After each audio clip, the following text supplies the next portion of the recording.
Howdy, everybody.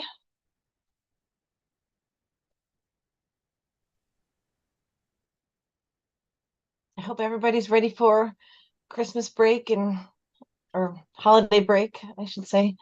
And that people are doing some fun things with their family over the next couple of weeks while we have a little bit of time off. And don't forget to get your grades in. Very important.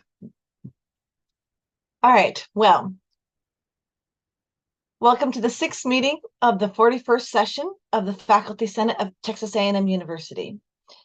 If you need a reminder of the Zoom features used in our Senate meetings, the Zoom tip sheet can be found on our website at the top of the current agenda page.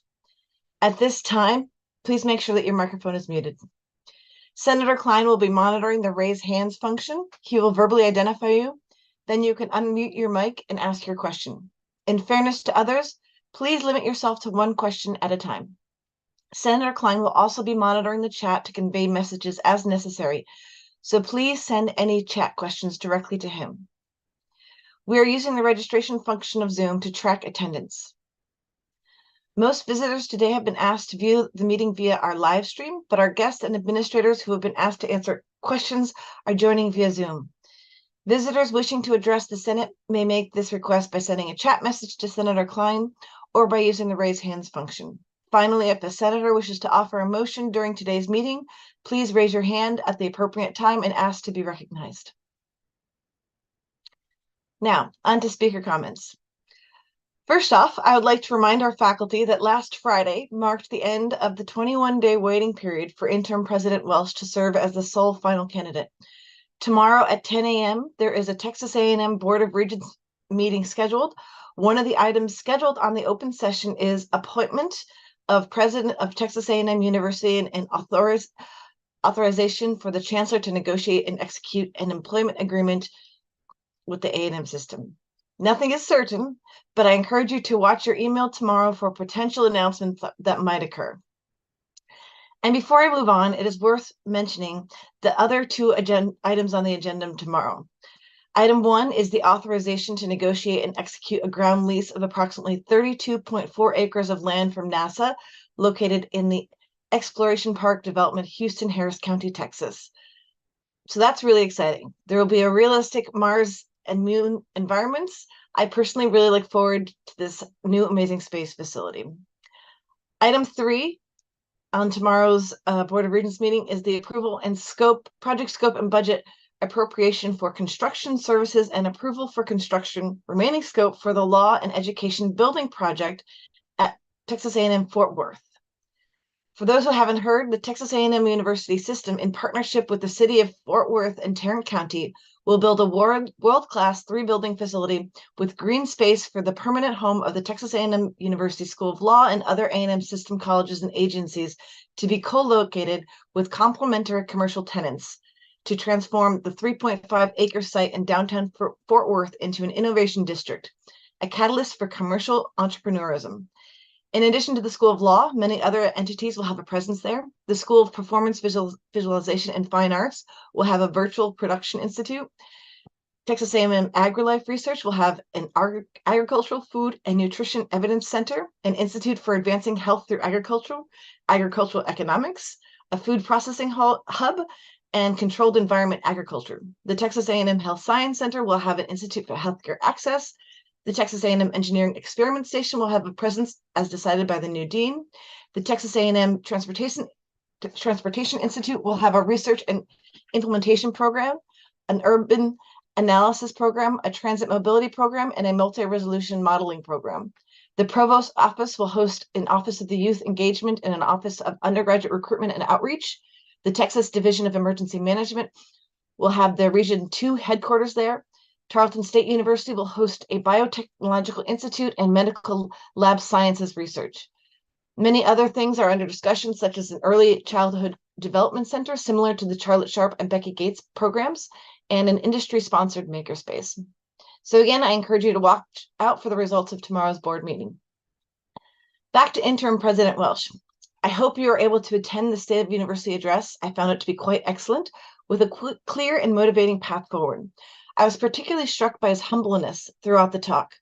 It is clear that he really values every single individual at the institution and what they bring to the table. I also appreciated his willingness to speak about the university's reputational damage and other things in our past without trying to gloss over them, while simultaneously providing a motivational and energetic path forward. Not sure I'm allowed to use that phrase anymore, but it was a quite excellent talk. And since then, I have asked over 100 faculty what they thought of the talk, and every single one of them thought it was excellent. I'm excited to see where this new president will lead us. Last time we met in November, we had voted on if the Faculty Senate should vet interim President Welsh as a presidential candidate. That vetting process would have involved, among other things, getting faculty feedback about what the faculty want to see in a permanent president and where we still need to go to be the best university in the world. If you recall, that vote was negative. The Faculty Senate voted not to provide feedback before the president's permanent appointment, with those in opposition worried about the potential optics such a vetting would cause. The interim president was looking forward to getting such feedback, and he still is. He still wants to hear the faculty voice. Specifically, he has stated that he wants to know what the faculty think is important to tell in the TAMU story of academic excellence and how the faculty think it should be told. He wants to know, as the educational landscape changes, what do faculty think TAMU should promote and what should we avoid. He wants to know how the faculty think he should prioritize the needs of the university. During his State of the University address, he mentioned the formation of a task force to help guide direction. He wants feedback from the faculty about what this task force would look like and how do we make sure that the ideas that come from the task force are representative of the faculty as a whole. He wants to know if the faculty think we should be offering various certifications and what they should be. Are there other unique ways that we can help educate the people of the state to better support our non-traditional students? We are a land, sea, and space grant university, and as such, we need to worry about how we support all Texans in their educational endeavors. So I hope the faculty will agree to provide the requested feedback and faculty voice to General Welsh. On another note, I will state that I've had further discussions with the Chancellor in his office, and he is still very supportive of us formally updating the system policy on how faculty are engaged in presidential searches. I expect to have more for you on that at our next meeting. That brings us to the focus of today's meeting, which is academic freedom. Academic freedom is of the utmost importance. We faculty have a duty to search for and speak out on behalf of truth. It is academic freedom that enables and supports us faculty to do just that. Wikipedia defines academic freedom as a moral and legal concept expressing the conviction that the freedom of inquiry by faculty members is essential to the mission of the academy as well as the principles of academia, and that scholars should have the freedom to teach or communicate ideas or facts, including those that are inconvenient to external political groups or to authorities, without fear of repression, job loss, or imprisonment. In today's politically complicated environment, faculty at times have felt that their academic freedom is threatened or unsupported. We are reminded that struggles with academic freedom have existed since the dawn of time. Galileo Galilei was imprisoned for stating that the earth revolves around the sun rather than the inverse. Here at TAMU, multiple faculty have felt their academic freedom under attack. And I have heard from faculty from all sides of the political aisle who have felt that their academic freedom was unsupported or attacked while here. But I am very proud of the advances that have been made over the past few months regarding protections of academic freedom. I have invited Dr. Heather Lynch to speak today about the accomplishments made thus far at TAMU. Dr. Lynch leads a task force created by the Office of the Vice Provost of Faculty Affairs on Academic Freedom. This task force, which also had several faculty senate members on it as well, created a document to support faculty members targeted by individuals or groups outside of the university. It provides advice for the faculty member involved, their department head, and their dean. I emailed this document out to all faculty members just this past Friday. I hope you become familiar with this document, share it broadly, and support any faculty who may be going through something similar. After I sent it out, I received great enthusiasm from the faculty. The most common reply was, "This is a great start." But like me, the faculty agreed that we can do more. I received a number of excellent suggestions about how we can do more, and I'm going to read some of them here. One faculty said, There's no direction to pertinent policies, no information about appeals, or direction to personnel in the system with contact information. Still, the onus of all is on the faculty member to figure out what is going on. There's no direction on how to manage press or FOIA requests. It's not specific enough, rather it talks in generalities. They need to emphasize the need for leadership to, 1, alert faculty members affected, offer to work with them, and 3, continuously monitor the situation. One person said it would be good for President Welsh to come out publicly with this document and to address the faculty senate. It would also be important to back up with real resources and teeth. The faculty thinks that deans need risk management to give them the latitude to respond publicly on behalf of their faculty. There is a sense by the faculty that up to now it seems to be a run, duck, cover, ignore, and hope it goes away that only causes a faculty member to feel more alone. Other faculty have expressed that perhaps our deans and department heads need training to help them with these things. Many spoke up that they wished our leaders were braver. Faculty continue to ask for us to consider abiding by the Chicago principles. Faculty gave some really great concrete advice as well, such as suggesting we add a page of contact information at the end. And I loved this one. We should also encourage all departments, schools, and colleges to post physical copies of the document in a prominent place. One adjunct faculty member stated, "I don't feel this offers enough support for those of us who work part-time and predominantly online on term-to-term contracts. Most adjuncts will not rock the boat and report such issues as they feel that their position or class assignments would be in jeopardy. In addition, some faculty are labeled as racist, sexist, homophobic, or other ism by students by holding all students to the same academic standards in terms of grading. Such labels are not based on evidence or facts, but merely used to bully faculty into giving students higher grades that were not earned. What is the university doing to protect faculty from slander and libel by students?" Some faculty voiced that they felt that politics plays a part in university reactions. I personally feel strongly that academic freedom should have nothing to do with what side of the political aisle you affiliate with. Overall, I was incredibly impressed with the amount of suggestions and thoughtfulness of these suggestions and how we can move forward and better support our faculty and preserve academic freedom. So today's main business item is to discuss what progress has been made thus far. And I've asked Heather Lynch from the Academic Freedom Task Force to lead us through. After Heather speaks, I will open it up for discussion on what we need to do more. I will also be providing Dr. Lynch with an anonymized listing of all the suggestions that you have given me thus far so that the task force can work on implementing them. I initially listed this talk to occur during our new business section, but because of the importance of this discussion, I have moved it up to our guest speaker slot as we already have several people who have reached out to me who want to speak in addition to Dr. Lynch on behalf of this topic. Okay, so the way that I thought we would be able to make the most effective progress during this time is for Dr. Lynch to first brief us on what we have done thus far. You may ask clarifying questions during the talk, but please hold off with existing problems with the process or suggestions for improvement until after she is done.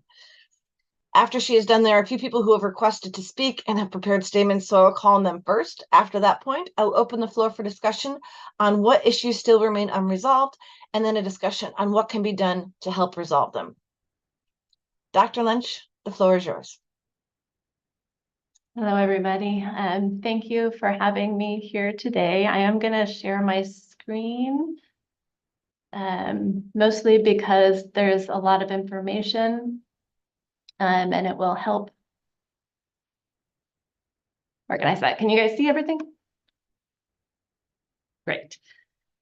Okay, so as Dr. Hammond mentioned at the beginning, this is an update on the Task Force on Academic Freedom and Faculty Protections. We were charged in August of 2023 by Interim President Welsh to conduct a review of the university and system policies, regulations, and rules and our procedures to develop recommendations to help to protect our faculty and their academic freedom while engaged in their work. These are the members of the task force, and I also want to acknowledge up front that they have worked very hard during this semester to make the progress that we have. They have come to meetings, they have been engaged, they even had homework and editing assignments at various points throughout the semester to get us where we are. So I'm going to start with some of the general recommendations that the task force used in decision making, and we'll pass to the university and system administration. Though these general recommendations then translate into the specific recommendations and the specific modifications that we're suggesting that I'll talk about in just a minute. So the first general recommendation is that statements, rules, regulations, and policies should all make clear that academic freedom extends to individuals who are engaged in educational and scholarly activities within the institution. Academic freedom is usually discussed within rules and regulations for faculty, but we need to make clear that academic freedom is not just for faculty. It extends to librarians, it extends to staff who are teaching, research scientists, as well as graduate students teaching.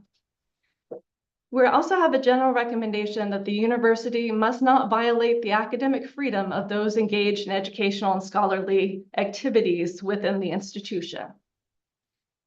That the university must proactively protect the academic freedom of faculty and others engaged in educational and scholarly activities in the institution, including librarians and research scientists. And that this is critical for meeting the missions of the university within the state and the nation.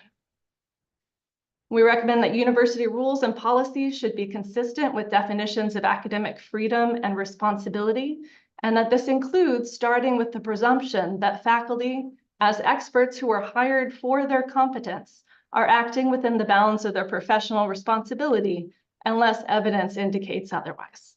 So in other words, the starting point, the starting presumption should be that faculty are acting competently and professionally. We recommended that employment practices for faculty and for staff whose primary responsibilities involve education or scholarly activity, so librarians and research scientists, those employment practices must align with best practices that offer protection for academic freedom. We recommend that interactions between university administration and the Board of Regents should be consistent with Texas Educational Code section 51.352, which is that boards preserve the independence of the university and defend its right to manage its own affairs through its chosen administrators and employees. And lastly, that the academic leadership on campus should take action to engage the university community in conversations and discussions around academic freedom and responsibility on a continual basis. So I'm now going to talk about some of the specific recommendations coming from the committee. All of these are available on the Faculty Affairs website now. It's currently organized based on when we met and our discussion and our thinking throughout those. We are working to develop a website that's organized more for use so that you can easily see the recommendations and the policies and the drafts. So that should be available soon. So last time we spoke in September, when I came to the Faculty Senate to discuss our recommendations for the fall semester, at that point, we had developed a statement for academic freedom that was made available to faculty to use in their syllabi if they chose to. And this was really a statement about the value of academic freedom in education.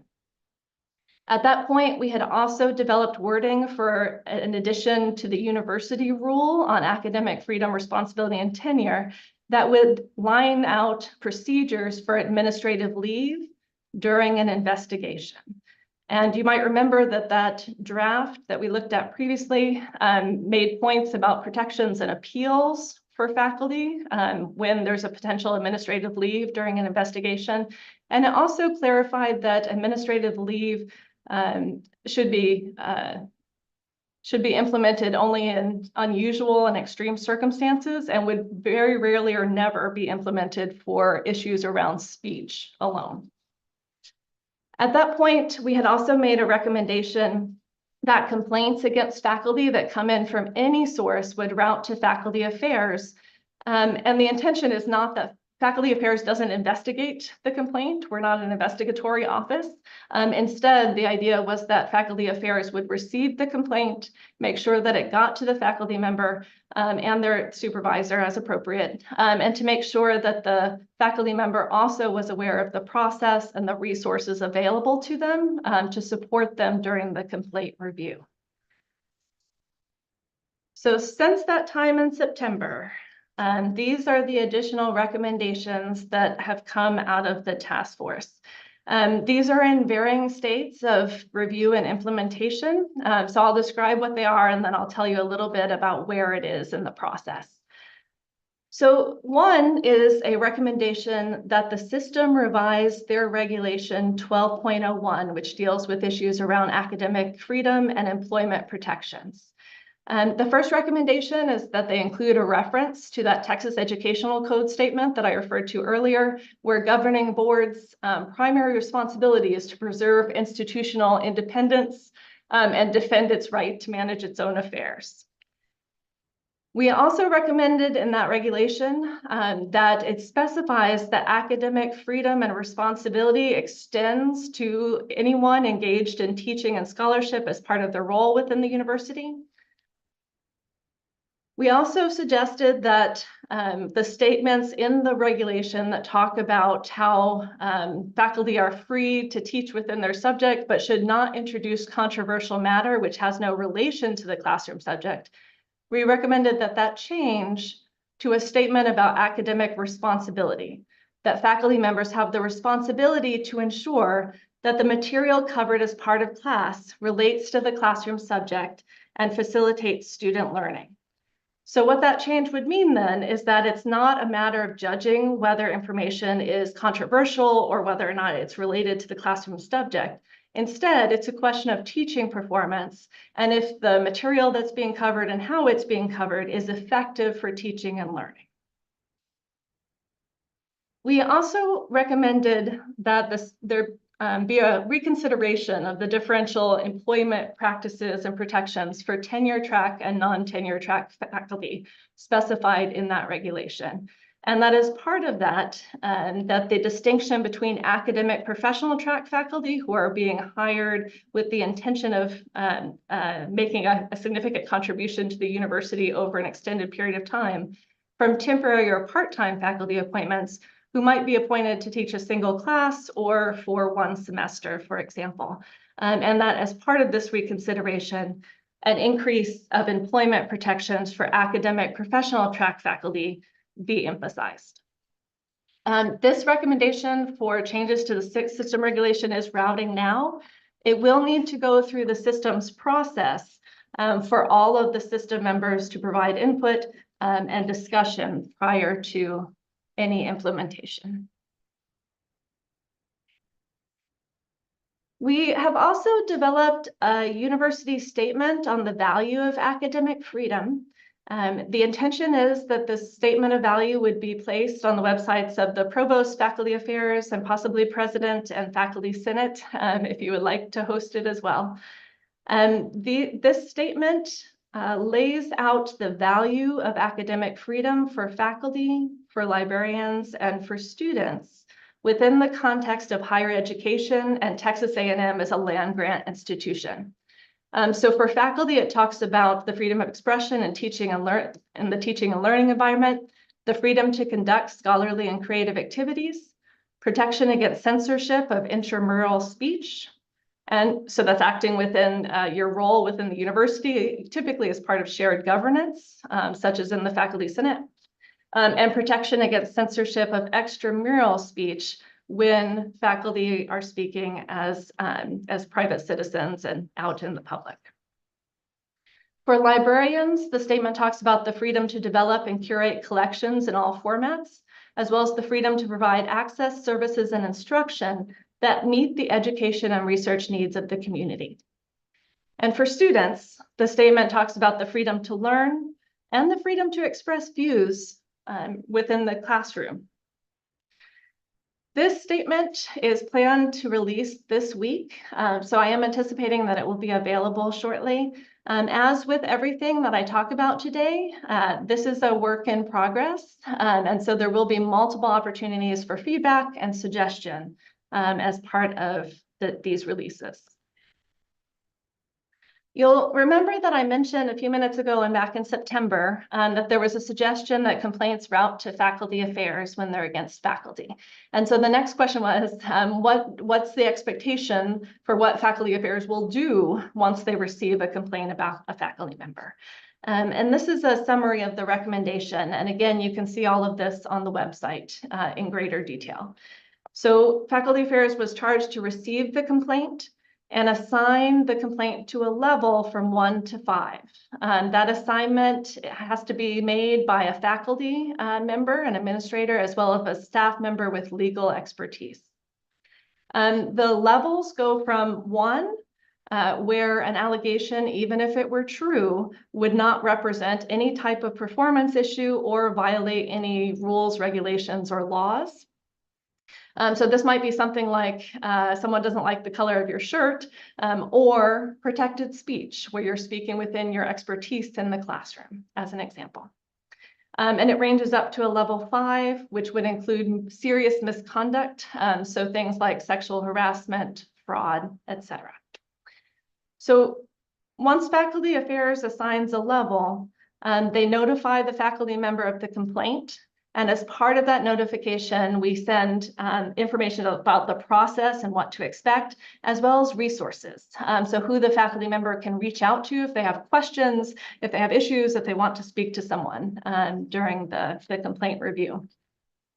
We then refer the complaint either for documentation only, if it's a level 1, that even if true, does not constitute any type of performance issue or other issue, or we refer it to the appropriate investigatory office. Often that's the supervisor of the faculty member, which is typically a department head. Sometimes for more serious allegations, it does go to OREC, so to the university office that conducts reviews, and sometimes to other appropriate investigatory offices. Faculty Affairs was also charged with reviewing patterns in complaints over time and within units, with the intention of identifying if we have faculty or units that are being targeted for complaints, or if there's some other underlying issue that might need to be addressed related to perhaps climate in the department. This process is implemented now, and again, your feedback is very welcome. Either here today, you can email me, or we are in the process of developing feedback mechanisms for this. We also, as Dr. Hammond mentioned, developed a guideline for faculty who are threatened or harassed, and that can occur in a number of different ways throughout the university. So it can come through the complaint process, it can come through open records requests, it can come in the media, it can come on social media, it can come with phone calls even, right? So there are multiple ways that faculty can be threatened or harassed within the university. Because of the work that they do, because of who they are, or because of their role within the university. That guideline does provide multiple options for the individual faculty member, and the idea behind providing the options was to give the faculty member control and a say in how things are handled in relation to their work. It also includes direction for department heads and college and school administrators about how to help support the faculty member and work with them to create a plan for support. It includes information about the offices on campus that can help provide that support. And each of those offices has reviewed this guideline and has agreed to provide that support. So as an example, IT can work with the faculty member on how to route emails or other issues that are coming in. Marketing and communications can work with the faculty member and or their administrator on a social media plan or a response plan or a media plan, depending on what's happening. The guide also includes information about supporting others who are affected. So for phone calls, for instance, it's often staff members in the department that are picking up the phone and receiving the harassing messages and emails. And so it does provide information from HR about how to support those staff members and others who could be affected. It also includes information on possible considerations for supporting the faculty members' professional life. which it could include considering different work locations or assignments, timeline extensions for tenure or promotion or other modifications, as well as a chance to connect with others who have been through similar experiences before, or others that can provide mentoring. It includes direction for university administration, which includes opening communication with the faculty member and the college or school, potentially issuing a statement of support for the faculty member, and connecting with legal if that's relevant to the situation. That guide is up and available now. And again, I'm thrilled that people sent comments into the Faculty Senate, and there will be upcoming opportunities to provide more feedback as well. That is available now. We will continue to update it as we receive more information or suggestions. The task force also reviewed University Rule 12.01.99.M1. So this is the University Rule on Academic Freedom, Responsibility, and Tenure that talks about the principles of academic freedom and responsibility, as well as the employment protections that help to conserve academic freedom. So the changes that were recommended around improving support for academic freedom include ensuring that academic freedom applies to individuals who are engaged in teaching and scholarship as part of their role. And if their primary duties include teaching and scholarship, so librarians and research scientists, that they must have additional assurance of employment protections for academic freedom to function effectively. We also made a change so that academic freedom was at the top of the rule. It was previously several steps down, and we recommended moving it up, as well as expanding it to talk about specific faculty rights and expectations that are associated with academic freedom. As with the system regulation, we recommended changing statements related to teaching controversial matter to instead focus on how effectively the material supports teaching and learning within the classroom. And we recommended that the statements related to academic freedom make it clear that it extends to creative works, not just research and scholarship as previously defined. To support academic freedom, we also are making a recommendation that the university develop and implement an academic freedom council. This would be a council of elected faculty with expertise in academic freedom and who receive training in principles and ideas around academic freedom. And they would have 3 charges within the university. One would be to provide an expert recommendation on issues related to academic freedom that could be used as evidentiary support within other processes within the university. So we're suggesting that faculty members who are involved in appeals, grievances, or complaints can directly petition to the Academic Freedom Council for an evaluation and a recommendation, and that staff members whose primary appointments relate to education or scholarship can also petition directly to the Academic Freedom Council. We also would suggest that administrative units that are charged with investigations can directly petition for an evaluation to the Academic Freedom Council. The second charge that we're recommending for the Academic Freedom Council is that they review and recommend potential closure of misconduct allegations against faculty or staff members where those allegations primarily relate to speech or the presentation of information or opinions. So the idea is that the Academic Freedom Council would review these allegations and could make a recommendation to the provost that the allegation be closed, or they could refer the allegation to the appropriate office for further review. The third role we're suggesting for the Academic Freedom Council would be that they provide advice to the university administration regarding issues related to academic freedom locally and nationally. So what are the issues that they see here on campus or that they've become aware of here on campus? What are issues happening nationally or internationally that could impact our conversations here on campus about academic freedom or impact our faculty here on campus?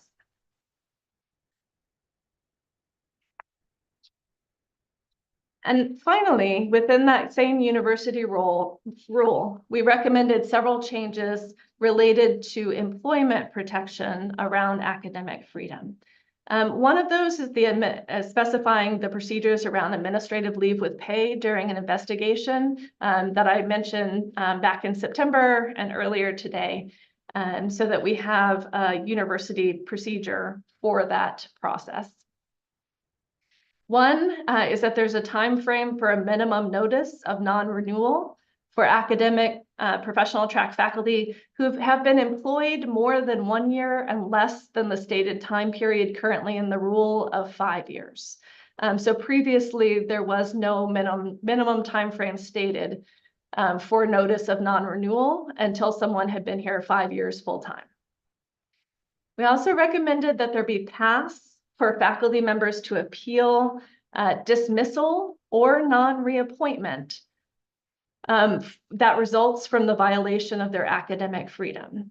So this would include non-reappointment of academic professional track faculty members who previously did not have a pathway for appeal. We recommended the removal of vague language in the rule. I didn't put all of that on here, but for example, one of the reasons given for dismissal for cause was moral turpitude, which the committee, the task force, evaluated as being potentially vague and open to interpretation, and that the issues that would be covered under moral turpitude were already covered in other specific statements within the rule. And so this moral turpitude was not necessary. We are recommending expansion of CAFRT to include APT faculty members. CAFRT is the committee, the university-wide committee that hears issues around dismissal for cause for tenure track faculty or academic professional track faculty. CAFRT also hears issues around tenure denial or non-reappointment of tenure track faculty. So we are recommending that part of the membership of CAFRT be open to academic professional track faculty as well as tenured faculty as it was previously. And finally, we recommended that there be a process included to appeal denial of promotion. Previously, there was no path specified in the rule.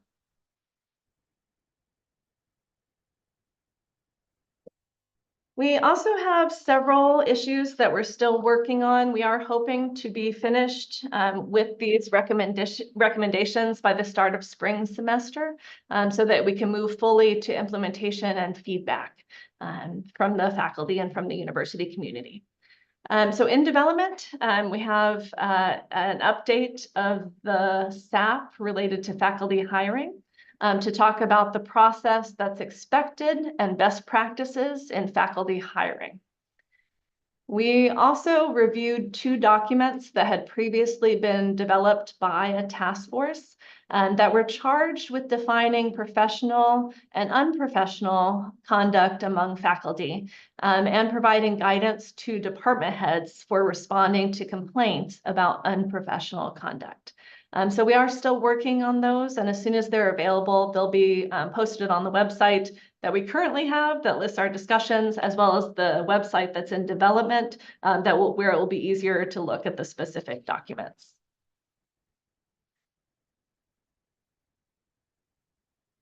Okay, thank you. And I can't open it for questions, can I? But oh yeah. Okay, so first what I would like to do is there were 2 people who had mentioned that they wanted to give a statement. So Wendy,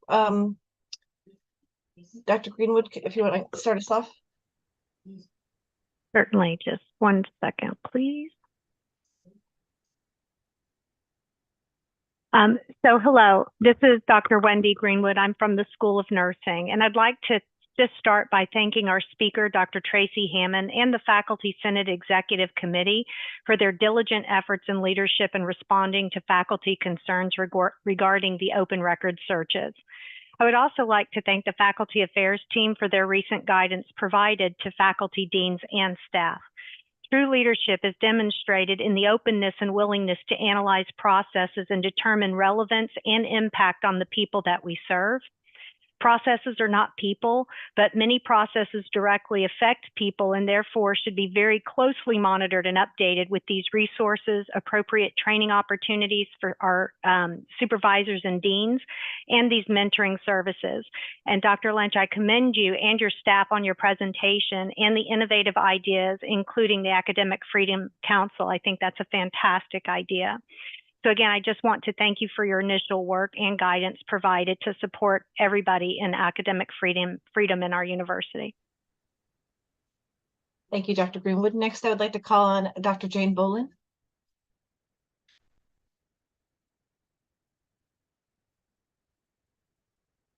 You're muted. We can't hear you. You're muted. Thank you.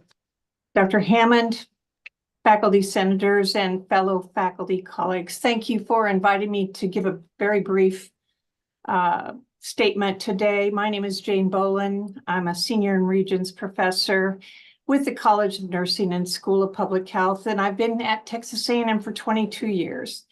Now, some of you may not be aware that at the same time that proposed hiring of Dr. Kathleen McElroy was ongoing, this same group that targeted her targeted some of our other faculty members, one of whom was in the College of Nursing.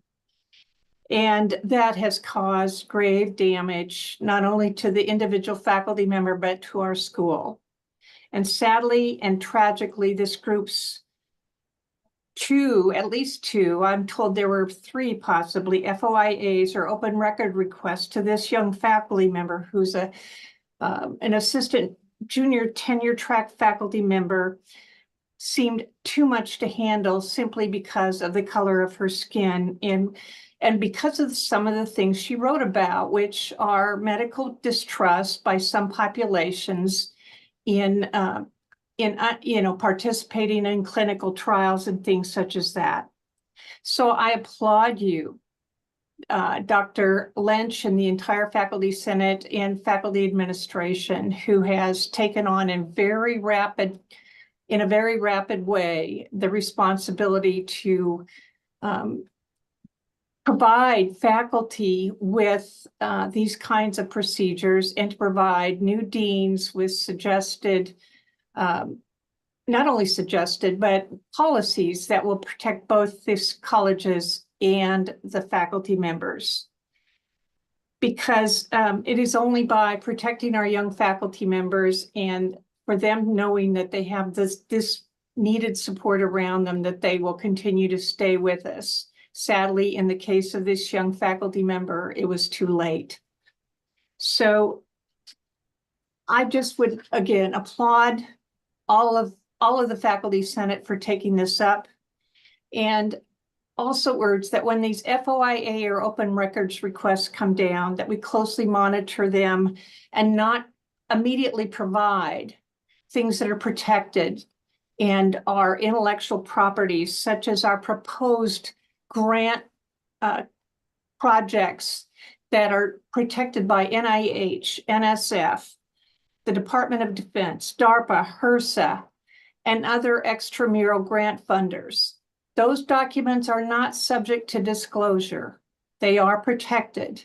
Yet too often we find that because there was lack of direction, there was a tendency to give these materials out to external seekers of our privileged materials. And above all, I just ask that we continue to protect our junior faculty. So again, I thank the Faculty Senate for being brave enough to confront this misinformation campaign, which has caused harm to our faculty, but I'm hopeful that we can turn the corner and move on from this. Thank you. Thank you, Dr. Boland. Okay, so at this point, I am going to open it up to anyone who wants to speak either or ask questions, talk about ways that we could improve, talk about issues that still exist. But I want to insist that no one on this call thinks that we're done. We're always going to have to keep looking at these procedures, and there's going to be new things that come up that we haven't even thought of right now. So we're going to keep working, which is why I really liked the council that exists, because that implies that we're going to have there's a way to respond continuously and provide this advice. So, and I have no idea how long this discussion might go. But so I just wanted to emphasize before that we have a long agenda to get through, and if we don't get through the consent agenda, then there will be classes that don't get on the books. So if I will put a hard stop at 4:15, hopefully we'll be done before then. And then if we need to open it up after our agenda, we can do that as well. But I'm going to put a hard stop on any of this discussion at 4:15. Although I don't see any hands up. Go ahead. Maybe you, Adam. Oh, sorry, Andrew, you're up. It's okay. You can, Adam, go ahead. And then Ramon. I was going to let other people speak first, but since no one else had their hand up, I put mine up. So I applaud Heather. It's a lot of progress has been made. I especially like this idea of the Academic Freedom Council. I still have one concern, though. Maybe it's two concerns. One is it still appears to be that we're going to have non-faculty investigating alleged faculty misconduct in the classroom. Is that correct?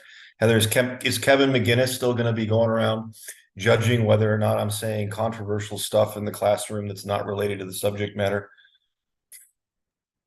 Well, so the recommendations were to move this, instead of making an issue related to ethics and controversial matter, what's covered in the classroom has to do with the effect on teaching performance and learning. So just as an example, you could spend 15 minutes at the start of class talking about gun control in the state of Texas, or you could spend on a class where it's on, I don't know, plant biology. Right. Or you could spend 15 minutes at the start of class talking about your woodworking hobby, right? And the issue is that you're essentially wasting class time where students are expecting to be learning the material for the class that they signed up for, and you're likely to get student complaints as well. Sure, no, and I think I think it's appropriate for faculty to be disciplined if they do things like that. The question, though, is who's going to be doing the investigation of that? So, I mean, currently, right now, we have the Kevin McGinnis does it.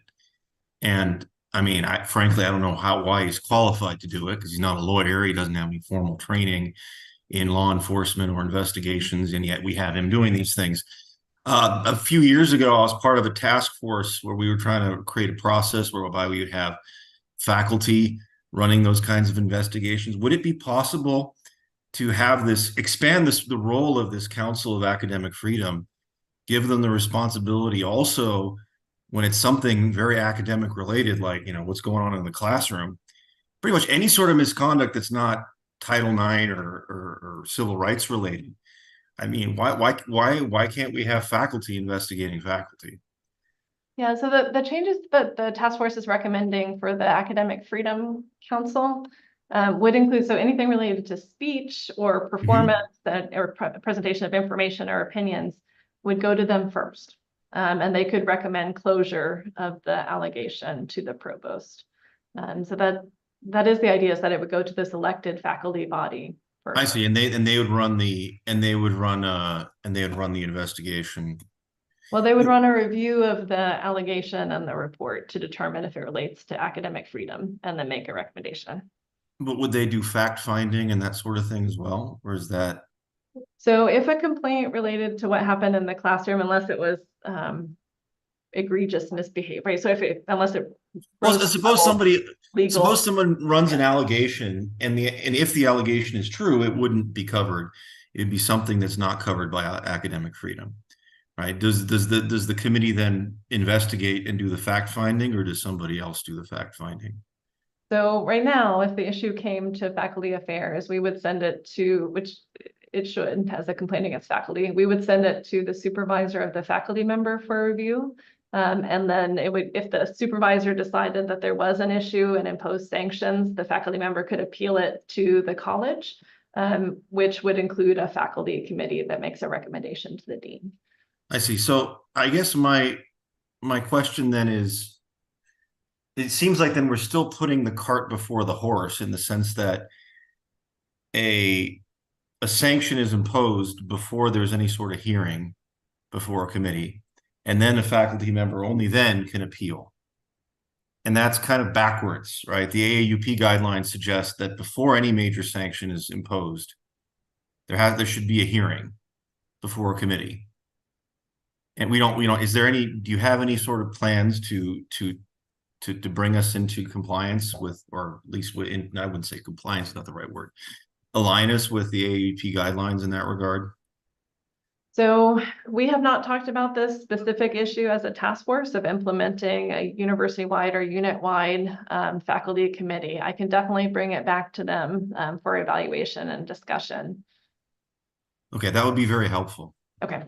Thank you. Senator Miranda is next. Thank you, Senator Klein. And thank you, Dr. Lynch, for all the work you're doing. I have two comments, really. One is I can't help but notice that 3 and perhaps 4 out of 4 of the last situations that we've had where faculty or staff have been targeted have been faculty and staff that are minoritized individuals. And so the question that I would have is there something structurally about our institution that makes it appear to outsiders that we are uniquely vulnerable to these kinds of pressures to impinge on academic freedom for certain types of faculty or staff? And the second comment is I have learned since then that there are other institutions with extremely robust protections. And one institution that's relatively close by is Baylor Scott and White, where physicians often get targeted similarly for these types of things. And it might be useful to inquire from their leadership what type of procedures and processes they utilize to support the physicians. And maybe Dr. Carpenter, who's here, might be able to say some more about it.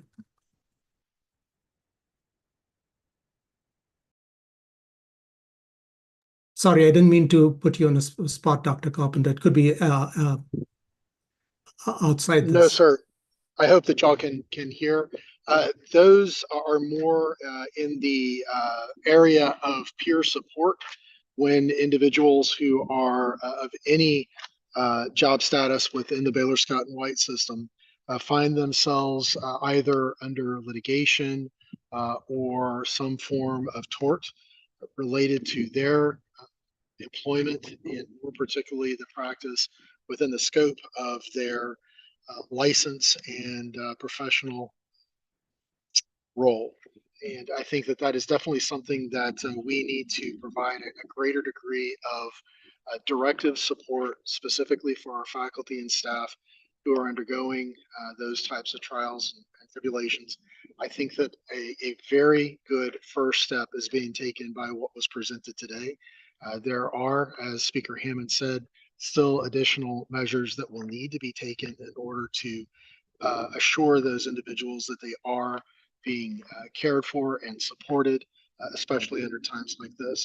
I can't speak more broadly, but I can tell you that within professions of medicine and nursing and other aspects of healthcare, this type of experience that was described out of the College of Nursing is a leading indicator and predictor of not only burnout, but loss from the profession altogether. So I think that there are significant steps that are still needed in order to provide support for all faculty, preferably all staff, when they face this type of emotion. Thank you for the opportunity. Just as a note, thank you for those. And if anyone has examples or additional information that they'd like to send, that would be wonderful.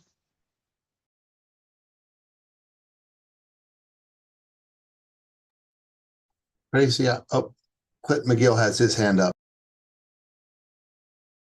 Yeah, I just wanted to point out, I like everything I've heard, except that it's not an exception. I think CAFRT right now is limited to people who are, as members of the CAFRT committee, have to be a professor level or something and have tenure. So if you're going to add APT to that, we probably have to do like we often do and say certain levels for certain people and so forth. It won't be just this rule, it'll be another one. Yes, we are working on the specific wording for that now, and it will be on the website for feedback. It will be posted through the rules process. So there'll be multiple opportunities for feedback on the wording too. Senator Aroyave has his hand up next. Thank you, Andrew. So I have a question here. So I really like what has been said. I think that there's still work to do, but I really like where we're going. However, my concern is with regards to, it seems to me that on our side, we are clear about the routing for alleged, inappropriate, behavior on the part of faculty, right? But on the other side, if you look at the Office of Risk and like the officers within Texas A&M in charge of, risk compliance, enforcing rules and so on, to what level is there a barrier between what they consider violation of rules, because that is their job to look at rules and regulations, and what we consider as activities that are part of what we do as professors? So we may actually think that, there's a routing for this that has to do with the question of whether whatever content of the faculty falls within or out academic freedom, right? But there may be other officers, right, that react to whatever happens inside or outside the classroom as a violation of, system, university rules as a whole, right? And because faculty, I hate when Zoom, puts balloons. It just happens to me. But anyways, I'm gonna try to use less hands. So when things like this happen, right, and we have issues like the ones that happened over the summer, right? If this had happened, or if this had seen as an issue of academic freedom, it probably wouldn't have gone all the way to, live with pay. But the events that happened were routed through the Office of Compliance, right? So do we have mechanisms to prevent this from happening again, right? Because I can see that this could actually, on the one hand, the faculty may be clear on the academic side, but then the office that, takes care of rules and regulations may actually, still go after the faculty because they interpret whatever, they did as a violation of university rules. So I think that's a really critical point, right? So we can have the best intended policies and practices in the world, and if it on the ground, if it's being handled differently, they're not going to function as intended, right? And so I think that's a critical matter. And so that's the recommendations that I went through related to the system regulation and the university rules. Part of the reason that the task force spent a lot of time on those regulation and rules is because those are the rules and regulations, right, that all of the university has to follow. And so it's important that that wording is very clear and that the intention of the procedure is also very clear. And then the other part of that is to ensure that we have university administration that is willing to back these policies and rules and regulations, not just in letter of the law, but in the spirit, the intention, right, of the recommendations. So we have presented this info. So the provost and Interpresident Welsh see these recommendations as they go along. They have also been in communication with the system and with the Board of Regents about several of these proposals. And the intention is to make sure that everyone's on the same page about how these types of issues and issues around academic freedom would be handled in the university. But that is an ongoing conversation. Thank you.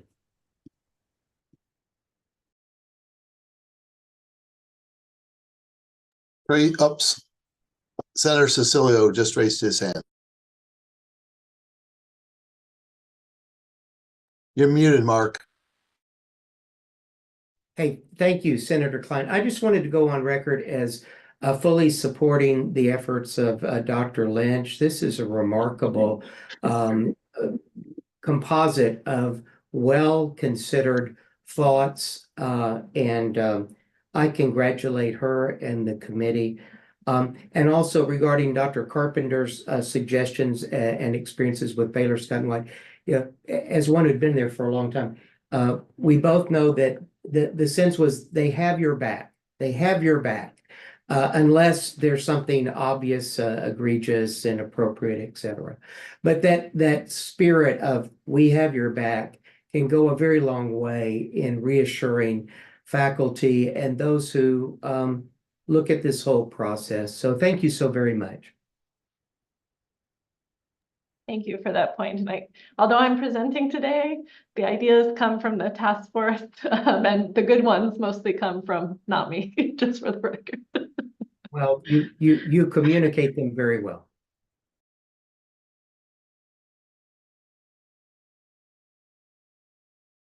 I don't see any more hands raised, Tracy. Great. And I also want to thank Dr. Lynch and Dr. Anand and Dr. Sams for all of this needed to happen. We needed the administrator to be supportive of the faculty in order for any of this to happen. And so I'm very much valuing that. And I love that you guys realize we're not done too. Even though we've made so much progress, we still need to keep going. And as I said, Heather, I will send you the list of things that people have sent me so far, which some of them are really great ideas, as you heard. So I'll send that, and then you can bring that to your task force and figure out what you want to do next with it. And senators, faculty, feel free to keep sending me things as well, but you can also send them directly to Heather as also. Okay, good job on remaining on time so we can actually get our classes approved and go through a couple more things. So great job. All right, so now we move on to approval of the minutes. Are there any corrections to the November 13th meeting minutes found in attachment B?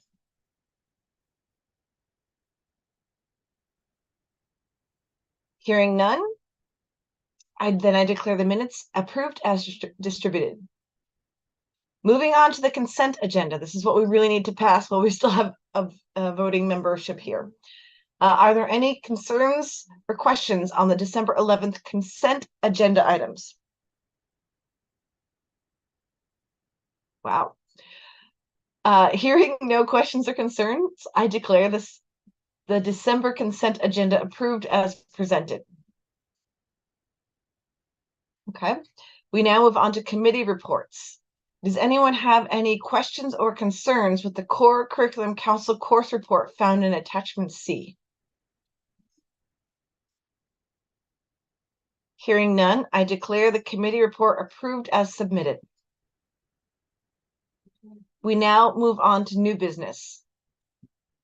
Please note attachment D1, name change for the School of Architecture, has been removed from the agenda per their request. All name changes from school to college will be grouped together and presented by the Provost's office at a later date. We now move on to new business. We have student rules 57.6.1 to 57.6.2 found in attachment D2, and student rule 61 found in attachment D3. Secretary Klein will now make the motion to approve changes to student rule 57.6.1 and 57.6.2. Deadlines, dispute over an unauthorized absence determination, and disputes over final grades. I move approval of attachment D2 disputes. Second. Secretary Klein, please launch a poll.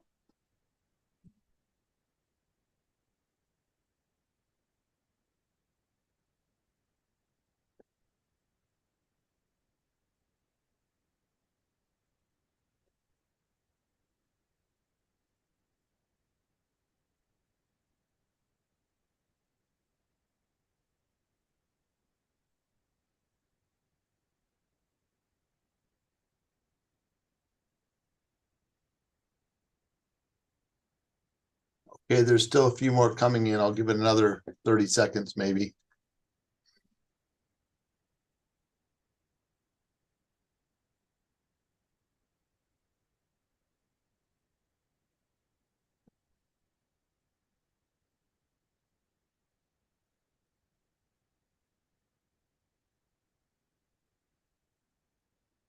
Okay, I haven't seen any changes, so I'm going to end the poll and share the results.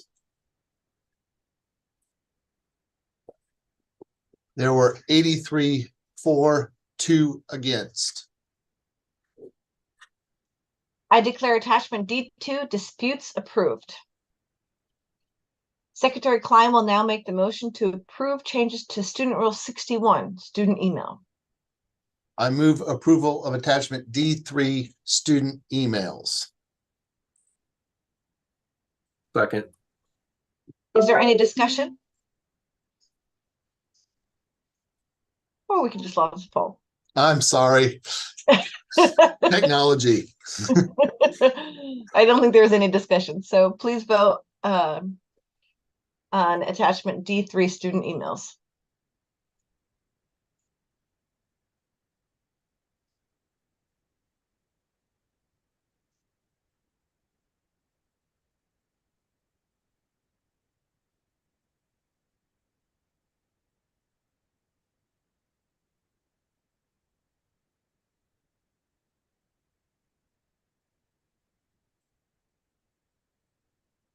Okay, I'm going to end the poll and share the results.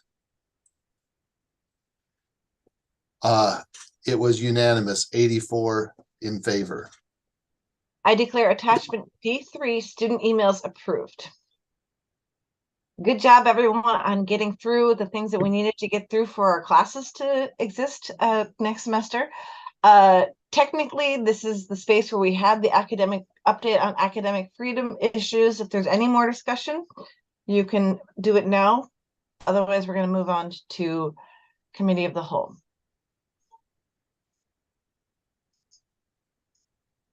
Okay. I now invite Speaker-elect Price to take us into the Committee of the Whole. Howdy, everyone. Please let me know if you have any items for Committee of the Whole. Remember that this is to bring forth issues and concerns to the Faculty Senate. It's not necessarily guaranteed that anything will become an agenda item in the future, but often the Executive Committee, well, they always look at these things, and then often things are assigned to different committees, or we reach out for information from administrators to see if we can get information for you. So does anybody have anything for the Committee of the Whole? And you can use either the chat or message Secretary Klein, or raise your hand. So I have Senator Gaddy. Hi, folks. Thanks very much for the opportunity. I wanted to bring to your attention something that has come up in the School of Veterinary Medicine and Biomedical Sciences that I think is probably also related to and relevant to other colleges across the campus. And that is the insurance, or lack thereof, of the insurance that protects equipment in the environments in which we work. We were made aware of this very recently because in the teaching hospital at in the vet school, we had an MRI device, which is obviously a very expensive piece of equipment, that was in the room, and there was a roof leak that had been asked for facilities to come and fix, and they took long enough that we had a rain, the roof leaked, it damaged specifically the MRI, which was not under warranty for roof leak damage and water damage to it, and it wasn't covered. And so it turns out that we're covered by an insurance policy from Inland Marine Insurance, and they cover coverage for property on the university campus that includes computing equipment, audiovisual equipment, and other property, but it does not include science equipment or other equipment that could be used not just by scientists and folks in research labs, but other things that are in environments and in business operations here on campus that frankly, most of us probably think this is covered by Texas A&M Insurance, and instead we're being asked to cover the cost of this insurance at either the investigator, the department, or the college level.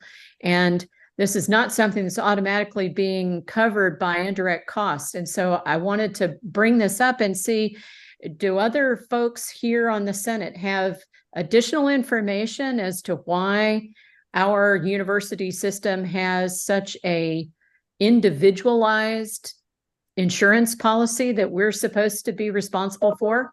I just wanted to bring it up, and I thought perhaps there's a subcommittee that could take a look at this, because it seems a bit backwards to me. So in the chat, somebody, Senator Miranda, said that they had to buy insurance as a department. I think this is a really good topic for us to bring forward to some of the committees, because these are, you know, particularly when you're at the mercy of a contractor doing things to be able to maintain the facilities that could potentially damage your equipment. I had a lab that flooded because there was a drain issue. So I think that, but thank you. So we'll definitely, I've got all these notes written down. I think that's a great topic for us to bring up in many locations to get some answers for that, potentially a future Senate meeting too. Thank you. Senator Taylor. Thank you. I was recently notified by one of my college's deans that, and this I know possibly impacts me, and it could impact some of you, that she believed there was a policy that directed against us supervising students in 485. Those are those variable credit directed studies courses, in laboratory settings where that laboratory may be a BSL 2 or higher, or because of risk of hazard exposure or liability concerns. That was a very surprising conversation to me, in that I had supervised multiple 485 students over the years of being here, and had never been told, either by the biosafety office or any other person with any authority to that was something that was directed against. And so I just say that to tell everybody, if you've had experience with that, if you've been told that, I would really like to hear more. If you have been warned against that, I'd really like to see where that's, where the policy is that directs against that. I've not found one. But it was surprising, because obviously we have a lot of our undergrad students, probably across our colleges, that are engaging in research assistance or teaching programs or something where there are legitimate hazards, physical, chemical, radiological, biological, and yet as a directed studies, that's kind of what we're training them to know how to do, is to handle themselves in such environments and to conduct research, to engage in certain processes that help their education. So I was surprised, I was frustrated, but if anyone has any experience as to that and has been told something similar or something quite dissimilar from that, I'd really appreciate a conversation with you. So that's all I have. Thank you. Thank you, Senator Taylor. I've again made note of that as well. Obviously, it's something we can bring up in the EC. I will tell you, I've never heard of that either. And I work with lots of people across my college doing 485s. Maybe it's a college policy, but we'll certainly see what we can do to get some more information. Thank you. Senator Fickle. Yeah, just wanted to mention a potential unintended consequence from the latest revision that we made to the animals on campus, which I voted for and certainly understand why we did it. But there's a group here in town called Aggieland Pets with a Purpose that visits on campus a lot. As a matter of fact, they're in the libraries, medical library, business library, and Evans this week during finals, and visit a lot of other things. And my wife we have 3 dogs in that program. And at least every other week, sometimes every week, she goes to Veteran Services. And since this was passed, she walked in the MSC and was immediately stopped and said, "You can't come in here unless that's a service dog." Well, we're very careful not to say it's a service dog, because one of the people that is in that program that my wife works with is a quadriplegic, and her dog is a true service dog. And it really frustrates me when people call their dogs service dogs and they're not. But our dogs are not emotional support dogs. They're certified therapy dogs, and they've been trained to do it, and they've passed tests. Many of y'all, I'm sure, know Kit Darling from all her years out at the vet school. She runs that group. So I think it's an unintended consequence, but the person at the MSC stopped my wife when she came in the door and told her that she was not allowed to come in there anymore to go to veteran services. So I think we need to see if we can make sure that we know there are instances on campus where, and she also goes to medical school, where dogs have been requested. She does RELIS, and I think that's okay. I think the university wants that to happen, but this change in this rule, it was right after the rule change when she got stopped and told she couldn't go in anymore. So actually, I know quite a bit about this, and I was on that committee as well. That was actually true beforehand, because the system SAP and everything else. So it was always service animals. So therapy dogs, and as you said, they're not service animals. So it's just, I think people are more aware now, but one of the things, so there are ways to have animals go into buildings, and I can certainly share that information with you. But we've always supposed to have had those like as a one-time invited kind of event. There's a whole lot of protocols that have to go through it. Because keep in mind also, we have people who have allergies, they have animal aversions. There are a lot of people who, I mean, I love puppies, but there are other people who have issues, right? And so I think part of this was to be respectful and to make sure that we're doing all the due diligence, plus the custodial and everything else that comes up with it.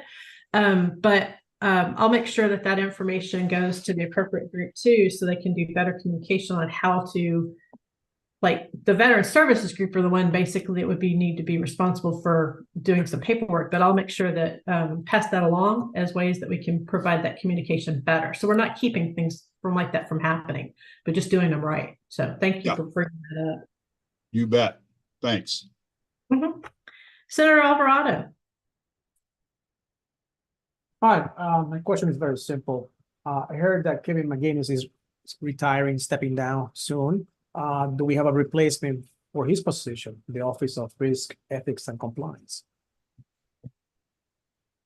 Do we know who's going to replace him at this point? I have not heard anything.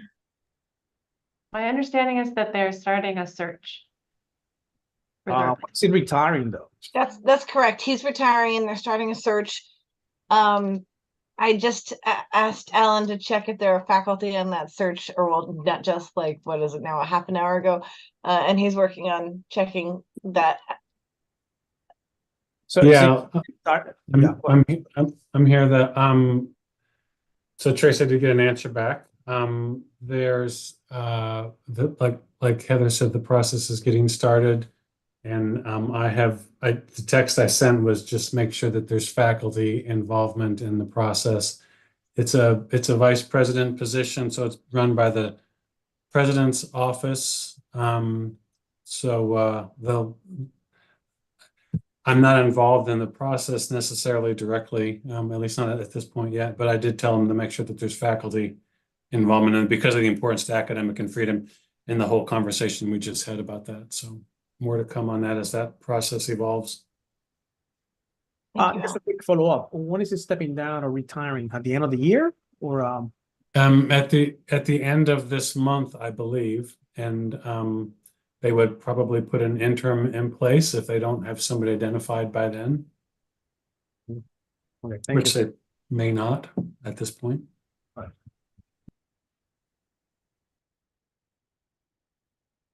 Thank you, Alan.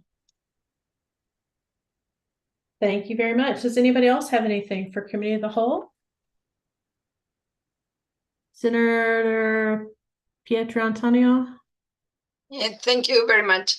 I would like to bring, I'm in the College of Agriculture and Life Sciences, and I've been here 27 years.